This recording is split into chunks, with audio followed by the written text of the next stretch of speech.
Hey there, this is sixth lecture of history chapter Work, Life and Leisure. इस lecture में हमारा topic होगा cities and the challenges of the environment. तो फिर आइए let's get started.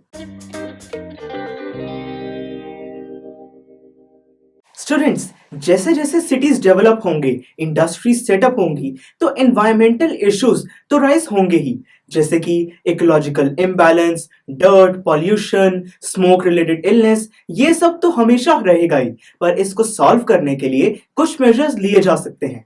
London में भी ऐसा ही कुछ हुआ। लंदन में जब ये सारी प्रॉब्लम्स राइज होने लगी तो कैंपेन स्टार्ट किए गए, गवर्नमेंट ने कुछ लॉज भी कंस्ट्रक्ट किए, बट कुछ ज्यादा फायदा नहीं हो पाया।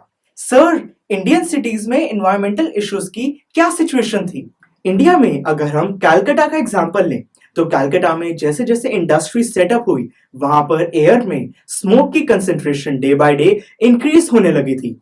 विंटर्स में ये जो स्मोक थी, ये फॉग के साथ मिक्स होती थी, जिसकी वजह से स्मॉग फॉर्म होता था, जो कि हेल्थ के लिए बहुत डेंजरस था। तो इन एनवायरमेंटल इश्यूज को कंट्रोल करने के लिए स्मोक न्यूसेंस कमीशन बनाई गई थी। उन्होंने इंडस्ट्रियल स्मोक को काफी हद तक कंट्रोल किया, पर वो डोमेस्टिक स्मोक को कंट्रोल नहीं कर पाए।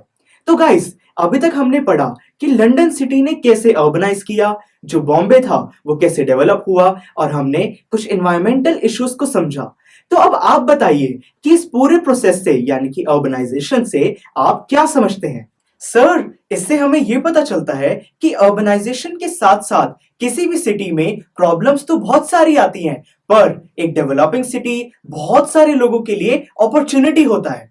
राइट, यानी कि लाखों लोग जो सिटीज में रहते हैं, उनको प्रॉब्लम्स तो बहुत सारी आती हैं, पर उससे उनकी सोशल और इकोनॉमिक लाइफ इंप्रूव होती है, जिससे अल्टीमेटली कोई भी सिटी डेवलप करता है।